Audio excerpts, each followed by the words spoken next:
네, 안녕하세요. 저는 오늘 메르세데스 벤츠의 EQ 브랜드 국내에 출시되는 두 번째 벤츠의 두 번째 전기차인데 EQA 모델을 보러 나와 있습니다. 본인부터 한번 확인을 해볼게요. 네, 여러분들도 아시다시피 이게 GLA 똑같은 플랫폼을 가지고 만들던 모델이다 보니까 별도의 전기차 전용 플랫폼을 사용하지 않다 보니까 기존에 엔진이 있던 자리에 이렇게 전기 모터가 들어가져 있는데 별도의 커버나 가림막 없이 그대로 다 노출이 되어져 있는 모습입니다. 이게 원래 전시를 위해서 뭐 이렇게 한 건가 했는데 원래 이 상태라고 하네요.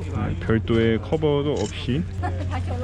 전체적으로 보면은 디자인적으로 보면 GLA하고는 조금 차이를 보이는데 약간 제가 전체적으로 실제로 보니까 GLA에 약간 부분 변경이 되면서 파워트레인을 바꿨다, 약간 이런 느낌이 좀 강하게 드는 것 같아요. 전면부를 보시면 이제 뭐 벤츠의 로고가 크게 자리 잡고 있고, 그 다음에 이제 EQC와 비슷하게 약간 검은 색깔 베젤과 이제 헤드램프가 일체형으로 된 모델이 되어져 있고, 그리고 EQA가 나오면서 가장 이제 좀 특징이다, 그리고 많은 분들이 관심을 가졌던 이유 중에 하나가 6천만 원을 넘어가게 되면 이제 보조금을 50%밖에 받지 못하는데, 이 EQA의 가격 책정이 5,990만 원으로 돼서 이제 보조금을 아마 전부 다 받을 수 있게 되면서 그 부분에 대해서 이제 소비자분들의 관심이 많은 것 같아요. 아이오닉, 이제 현대자동차를 살 수 있는 가격에 손에 쥘 수 있는 이제 벤츠라는 점 때문에 이제 관심을 많이 가지시는 것 같은데, 근데 실제로 보시면 아마 이제 크게 차이는 좀 많이 날 겁니다. 아무래도 아이오닉 5 같은 경우는 이제 전기차 전용 플랫폼으로 만들어졌고, EQA 같은 경우는 이제 기존에 있던 GLA를 활용해서 만든 전기차다 보니까 그런 전체적인 측면에서 봤을 때 약간의 차이는 느껴질 수 있을 것이다 라고 생각이 들고요. 이제 AMG 전용 휠이 장착이 되어져 있는데, 휠의 디자인 전체적으로는 비슷한데 약간 이제 공기역항 성능을 높이기 위해서 좀 더 막혀져 있는 그런 디자인을 갖추고 있습니다. 휠 사이즈는 18인치로 작지 않은 크기임에도 불구하고 이제 림이 두껍게 검은 색깔로 들어가 있어서 아무래도 뭔가 휠이 작아 보이는, 실제 이제 수치보다는 실제로 보이는 크기가 좀 더 작아 보이는 느낌은 있긴 합니다. 타이어는 이제 브리지스톤의 프란자 모델이 들어가게 되네요. 실내를 한번 봐볼게요. 문을 열자마자 이제 보이는 차이는 전동 시트가 있는 부분인데, 이 부분의 패턴이 조금 다르게 들어갔고요, 기존의 GLA와 달리. 그리고 AMG 패키지가 들어가다 보니까 이제 그런 시트 같은 부분에 이제 알칸타라가 들어간 점도 기존의 GLA와의 차이점이라고 할 수가 있을 것 같아요. 도어를 열면 이 밑에 원래는 메르세데스 벤츠라고 글씨가 써져 있는데, 이 자리에 이제 EQA라고 모델명이 적히게 됩니다.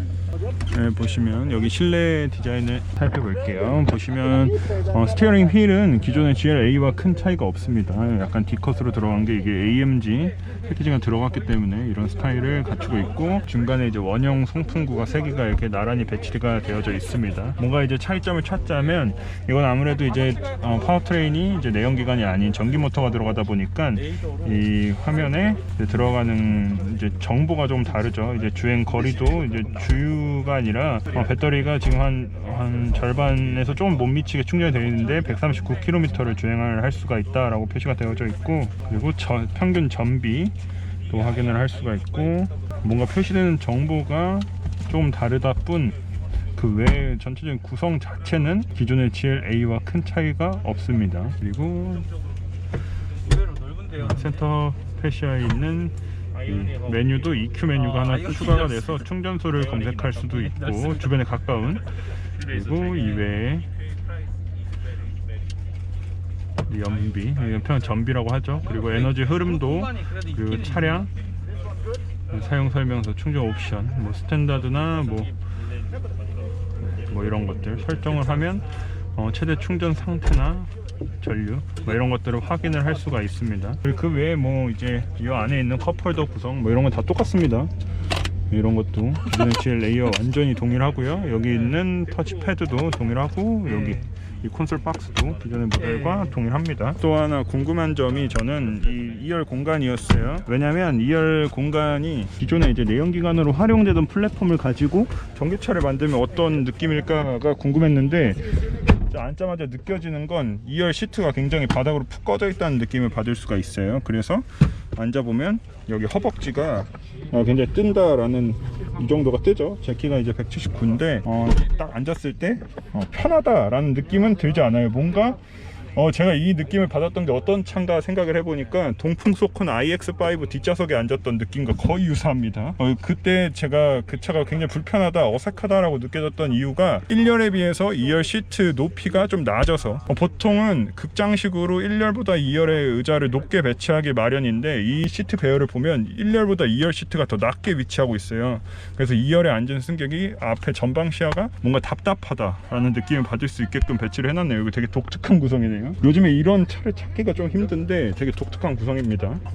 그 외에 이제 2열을 위한 송풍구가 배치가 되어져 있고 기존의 GLA보다는 이 센터 터널이 좀 낮다는 느낌인 것 같아요. 지금 약간 큰 대형 SUV에 3열에 앉아있다는 느낌이 들 만큼 시트가 굉장히 낮게 배치가 되어져 있습니다. 장거리를 가면 불편할 것 같아요. 어린아이들, 키가 진짜 작은 어린아이들이 앉아야 될 것 같은 느낌입니다. 이게 왜냐하면 차가 작은 차가 아닌데 왜 이렇게 시트를 낮게 배치했는지 이해가 잘 안 되는 부분입니다. 다음으로 트렁크 공간을 한번 확인해 볼게요. 트렁크 공간을 한번 확인해 보면, 제가 이제 방금 설명을 들었는데 기존 GLA보다 이제 바닥에 배터리를 배치하다 보니까 바닥이 높아져서 2열 발 공간 그리고 머리 공간 이런 걸 타협을 보기 위해서 시트 배치가 조금은 다소 난해하게 된 부분이 좀 있는 것 같아요. 자, 이제 이 트렁크 아래 공간도 좀 보게 되면 여기에 이제 크게 공간이 없는 걸 보아하니 여기도 이제 배터리가 차체 바닥에 쭉 넓게 배치가 되면서 이런 식으로 구성을 할 수밖에 없지 않았나 라는 생각이 들고요.